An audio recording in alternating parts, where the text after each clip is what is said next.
I don't do the most, but I do a lot. I'ma make a toast, cause we still alive. No big, I feel like Pac. I shoot a shot. I'm coming in hot.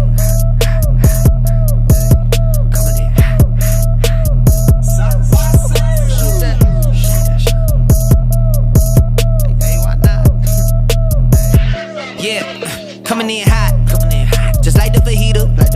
I write what I live, my life in the speaker. I'm nice with the flow, just like the demeanor.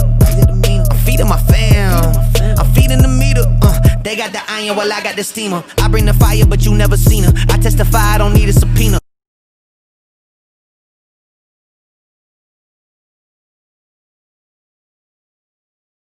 This week, what we're going to look at is a recipe in Portuguese. So when we talk about a recipe, it can be scary, not scary, but it can be like complicated because sometimes you not only had to know the name of the ingredients, how do they translate, but also you need to know how to measure because the measurements are different in Brazil. So when you set the oven, right? So when I put the oven there for like 350, what is the measurement? 350? Mm-hmm. Like you see when you see a measurement, it's like, let's see, today is like what, 100 degrees. What is the word that comes after degrees? Fahrenheit. Fahrenheit. Do you guys know there's other measurements that aren't Fahrenheit? Isn't it like Celsius? Yes, good job. It's Celsius. So Brazil will use Celsius. So your oven, if you set it to 350, you will burn your cake into like coal because 350 is super, super hot. Before we talk about the recipe, I want to show you what a brigadeiro is. So that's a brigadeiro over here on the bottom. Ooh. It looks yummy, doesn't it? Yeah. So if you guys like sweet things, you will like that. It's like a chocolate truffle. It's a Brazilian chocolate truffle, and it's sweet and chewy and yummy, and it's easy to make. Then you can find all the ingredients you probably already have in your house, so that's why I decided to do it. So for the ingredients, I have it translated here on the side, just in case you guys didn't take notes and you want to make it later. And this is some of the measurements we use in Brazil. But I want to just talk about some basic food conversations. So the first one I have here, if you have your notebook or if you're, I don't know, if you're taking notes, I would like you to just put like a sign saying that these two expressions, they mean the same thing. So they're just different ways to say the same thing.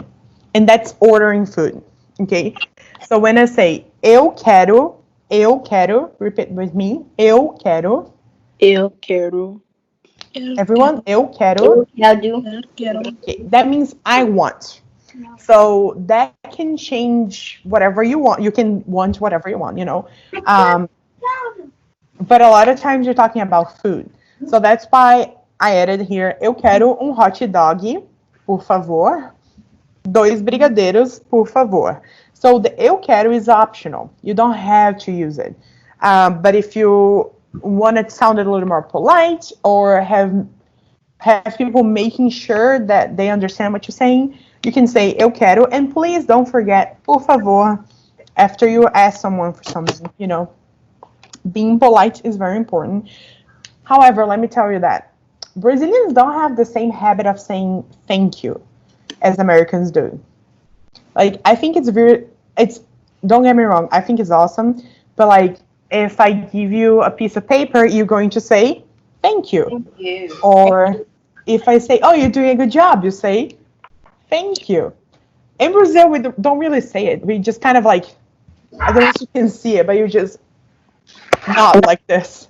When you nod, that means, oh, thank you. Okay, so here, let me show you how a birthday party looks in Brazil. Oh, God. Oh, are those carrots? No, there's no trust me, there's no carrots involved. There's no potatoes either. So they are. So this is a hot dog. That Brazilians do weird things with hot dogs. I'm sorry. So what we do is like this yellowish thing you're looking. It's a dough. It is made of like flour and vegetable broth and butter.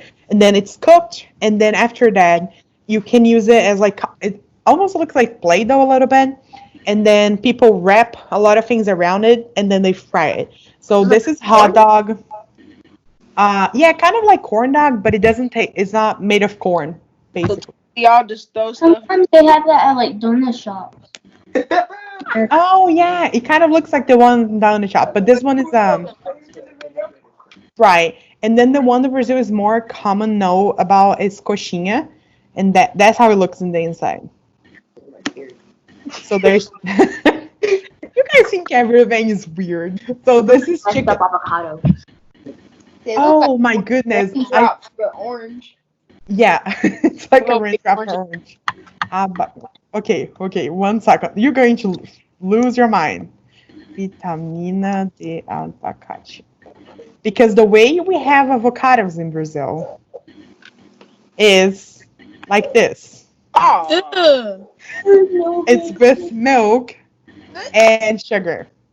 Oh, that kind of sounds good. Oh, some people have it just like this with sugar. But the thing is, a Brazilian avocado does not look like American avocado. The skin is like super smooth and it's huge, and the skin is like light green and smooth, and it is much smoother and sweet. So that's why it's used for dessert. So check Duolingo, take a research in Brazilian food and see if you find anything weirder they want to ask me about.